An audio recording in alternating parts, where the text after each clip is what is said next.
I guess I should have gone over that. I'm going to put that back. I'm going to record that and add it to the beginning of the video. You guys would have never known if I hadn't pointed it out. Here's my Hobonichi Techo. I don't think I'm going to go too in-depth about like the cover and the setup and all that this time. If you guys really want that soon, I can do like a smaller video about it, but this is the first Techo that I've tried. I have kind of put it off in the past, even though they looked really cool because they're expensive and mostly you work in ink in these books with the Tomoe River paper that they use. It's kind of weird not to use ink since it takes it so well. I have never really cared about working in ink in previous years, but I think I'm kind of getting more into traditional art. I thought this would be a good like daily practice sort of thing. Since we're so late into 2025, I was able to get this one at a discount, so I'm just going to fill up the last 3 months. I think Inktober seemed like a good excuse to try and develop like a daily habit. I did that, and I managed to get through most of it before my hands quit on me. But I went back and backfilled the last week and a half that I skipped. Now it's done, and now I have 31 drawings to show you. They are not particularly good drawings, and I don't say that as like, oh no, I just don't know what I'm doing. Like, they're not great. Part of doing the Inktober thing was to try and keep up with the daily routine, but the other part of it was getting used to this kakimori nib that a very kind reader funded for me. Well, I still don't know how the focus on this camera works. A very kind reader over on Mastodon sent me the money to get one of these a while back, and so I got it. That was also a very good motivation to actually sit down and try to figure out how it works. It is a type of dip pen, but instead of the line changing based on pressure, it changes based on tilt, which I thought would be easier on my hands because I really like dip pens. I've really gotten into them in the last year or so, but they fucking murder my hands. You don't have to add any additional pressure. You just tilt it. You just adjust the angle of the canvas and then move your hand across it. Hey, I just wanted to clarify real quick because I realized I had never actually said this in the video anywhere. I really, really like this kakimori nib. I really like that I can load any kind of watercolor into it. Like, it's really easy on my hands. It's really versatile. I can get so many line widths out of one tool. This thing is fucking revolutionary, and I'm so psyched that I have one. My lack of enthusiasm about the stuff that I did with it this month is more to do with my perceived lack of quality here in the drawings themselves, but I'm super stoked about the pen. It wasn't its fault. I wanted to give it a shot, and I did, and varying results. Everybody says that there's a learning curve to this, and they are correct. So let's get into it. So we've got my Prismacolor Color Erase pencils because I have them in a bunch of colors, and I think they're fun, and I never get to use them, so I use them for the different sketches. For any really fine details, I also have Pilot Color Eno lead that I use all the time. I love this stuff. Make sure if you're gonna get colored lead, you get it in 0.7. You can get it in 5, but I break it constantly. So 7 seems to be as small as I can get with the mechanical pencil lead before it just starts snapping so frequently that it's not worth the money to get it. Comes in a whole bunch of colors. It's great. I love it. I keep it in my bag, and I put it in my Sumo Grip 0.7 mechanical pencil. I also fucking love this pencil. I wish I could get this grip on everything. I want ballpoint pens and every possible version of a pencil. It's like vaguely triangular. It's really thick. I think they market this as like a children's implement. It's so nice on my joints. I fucking love Sumo Grip. I think they come in 0.7, 0.5, and 0.9. There was some other third weird thing that I have never even seen lead for, but that's what I put the colored lead in. And I do the sketches like that. I've got my Tombow erasers. I picked this one up halfway through October. Did use a kneaded eraser for most things, but now I use this for everything. And it's very small counterpart white gel pen. My Tachikawa nib holder. This is the fattest nib holder that Tachikawa makes. It's made of plastic, so it's really easy to clean. I had to look everywhere to find this. It's not rare or expensive. People just never have it in stock.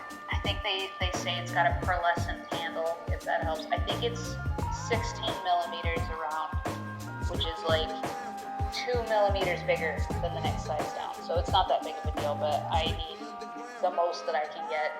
And then the kakimori nib. Thank you again for sending me the money to get this ridiculous writing implement. That was very kind of you. Then I use, it doesn't fucking matter what brand this is, the brand is cheap.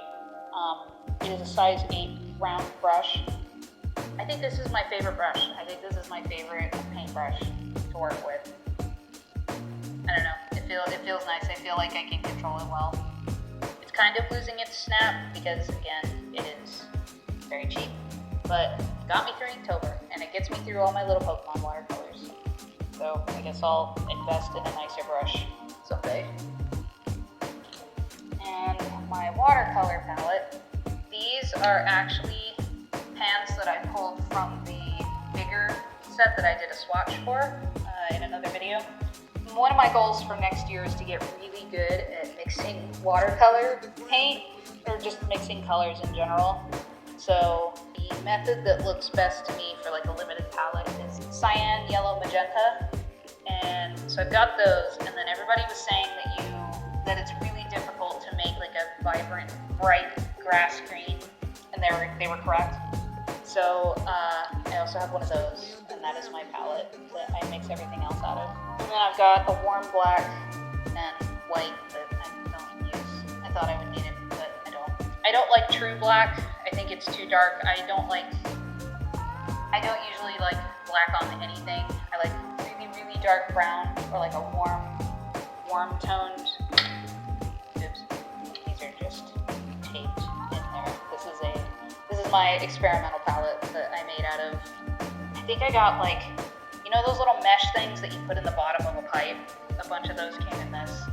So I just put some adhesive on them to keep them in there. Anyway, I don't like true black very often, unless it is black and white, like a manga page. If I'm doing color, I almost never use black. I do like a very, very dark blue or a dark brown.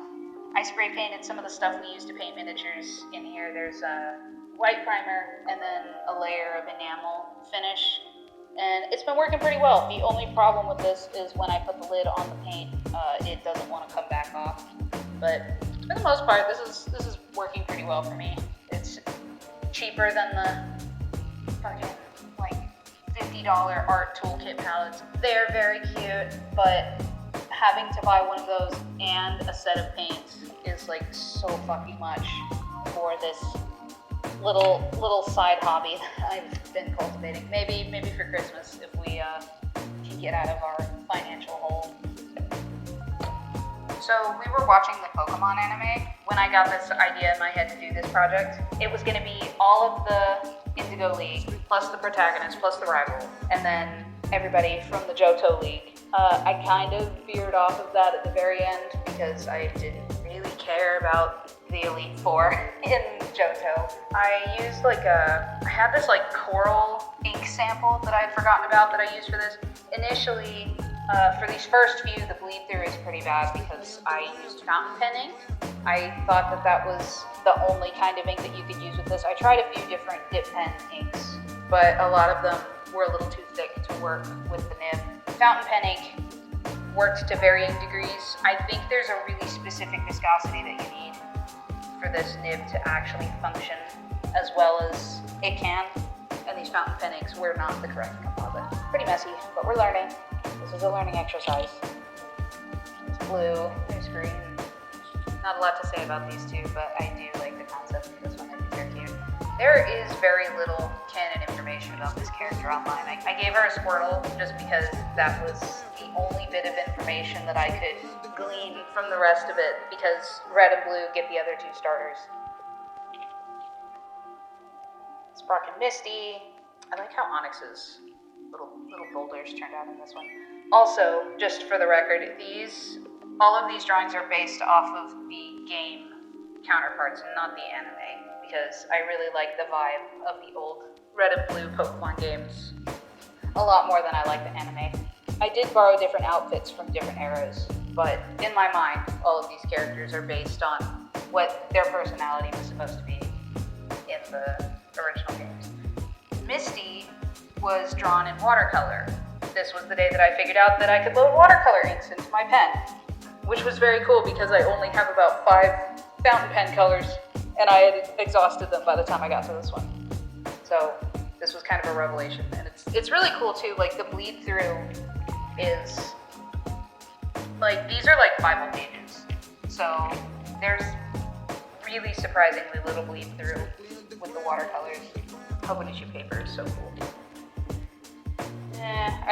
Surge, I like Surge. I really like Shitty Surges on Tumblr. I think that's a really good characterization of him.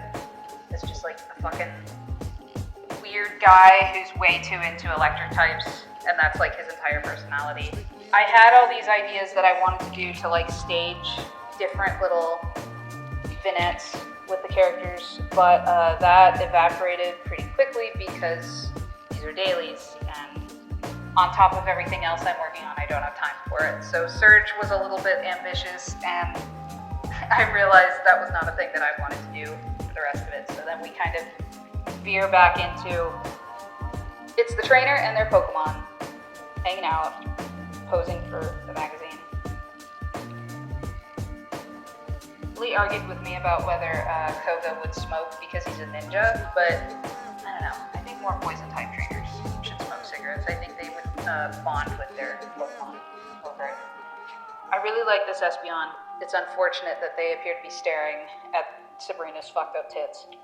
I have this like glitter gold watercolor in the palette that I have, and I don't use it often because it misbehaves every time. I think this was the first one that I liked. I really like Blaine as a character, and also I just like how this one turned out. Pondering the orb.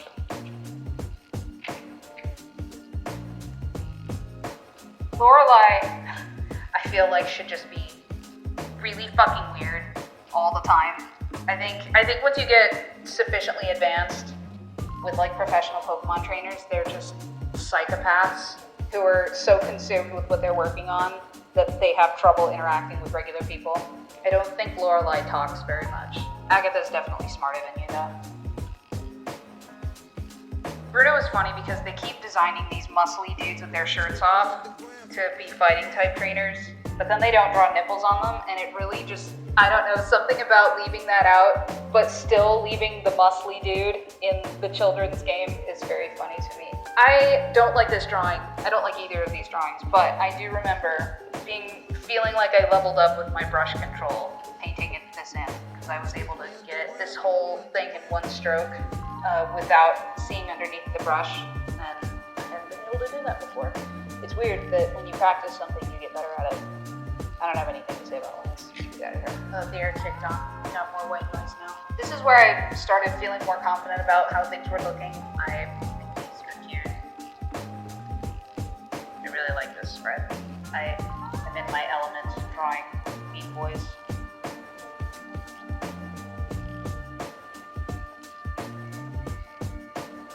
These are cute. I think both of these are cute. I really like the little Cleffa.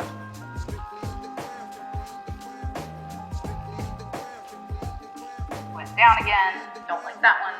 This one is where we started doing the backfill. So there's like a huge jump because I was like dying getting this one finished, and then when I came back I was rested and my hands didn't hurt quite so much. Also, I used to like Jasmine a lot when I was a kid. Steelix is one of my favorites, and I thought it was really cool that this like demure girl was a steel trader. That's really cool. And then looking at her now, she's just a church girl. Like, she's got the long hair, she's got like a little church sweater over a dress, and now I can't stop thinking about Jasmine having to attend youth group, and I feel bad for her. There's another one of those muscly guys. Primeape is my favorite. I love them. Price with a levitating pilot's line, because I wanted his cute face in the frame, but he's too short, so he's levitating to be closer to the top. I think these are alright. Zaytu is also one of my favorites for reasons which are probably obvious if you know any basic information about me. Okay, I stopped giving a shit about the Elite Four after this. Karen was supposed to go here because I like Murkrow, but God, she's nothing. Like, she doesn't exist anywhere outside of the Elite Four, standing there and flipping her hair. Even her Pokemon cards are like just that exact same pose every time. I looked up Pokemon cards for a lot of these just to kind of get better angles of the characters and stuff, and my God, there was fucking nothing for Karen anywhere. So I drew Richie from the anime instead. I love Richie. I have so many thoughts. I think Richie is one of those kids who was like born to two parents who also specialize in the same thing. So he's been like battling since he could walk, and then he goes out and meets other 10-year-olds who haven't been, and he's just so much more competent and self-aware of how to conduct himself than they are. It's just like, he just makes everyone uncomfortable and nobody wants to battle with him. And that's why he's like turbo nice, because he's trying to compensate for being better than everybody else. And then we did Corbo, because I had to quit playing Zaw because my hands gave out on me, so I barely got to meet this guy. But by all accounts, he is a guy that I like. He's a poison type trainer, he's got glasses, he's angry. I don't need anything else beyond that.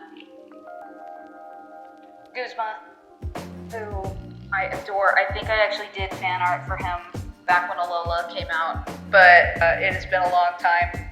I hate drawing Golisopod. I hate these fucking like just big like chitinous guys that go on forever and are just these huge, not dinosaurs. He's very cool. I love him as a concept. I think he's a cool Pokemon for Guzma to have. I don't ever want to draw him again. I didn't enjoy it this time, and I will not enjoy it in the future. But I do love drawing Floette, and I love as a miserable, lonely old man whose clothes don't fit him. So I think we did pretty good. I think there's like marked improvement between the first one and the last one. Certainly, at least using watercolor over fountain pen ink was a good change. Having access to more colors was nice, but also just the way that it controls with the pen was a lot easier to deal with. Also, the idea that I could use the colored pencil to shade things in instead of doing this really, really hard shading or hatching with the ink, like I did in the first few, and then shading in the mid tones with the pencil. Like, I don't know why that didn't occur to me at first. There was like this rule in my head where it's like, no, it all has to be ink, but like, that's stupid. That's not, I'm still getting the ink practice, and it's a better drawing. I saw a video pretty recently about watercolor and traditional art and stuff, and they said they would encounter people who they told, oh yeah, I touched this up digitally, or I used this tool to add this particular effect. Instead of doing it, it's all watercolor or it's all gouache, you know? And they were like, I didn't know you could do that. I kind of had the same thought, like, oh wow, that's not cheating. There is no cheating. If you are making the art yourself with your own hands, I don't really think there is a cheating. I definitely feel more comfortable using the pen and the brush. I feel a lot more comfortable mixing colors. I feel like I got in a lot of good practice this month with all of this, and I definitely like the feeling of having pages to flip through of finished art. I'm already well into the November project that I'm working on in here. I think that'll be fun. It's not Pokemon related, and it's not watercolor with the Kakimori nib. I think I need to let that sit for a minute. I'm gonna try working on some different stuff. I'm excited to show you guys that. I'm excited to do more with it, and hopefully I can keep up with this enough to get through December and then plan out what I'm gonna do for 2026. Thank you very much for watching. Thank you for sitting through these on Tumblr. If you saw me posting them, I know they are not the usual and not especially tidy, but you know, daily stuff isn't supposed to be tidy. I think people who do those like insane good Inktobers are monsters, and I do not have time for that sort of thing between everything else that I'm working on. So it's just for fun, just practicing, just trying to improve. You do a bunch of kind of shitty drawings enough days in a row, eventually you can make some not shitty drawings, ideally. See you guys next time.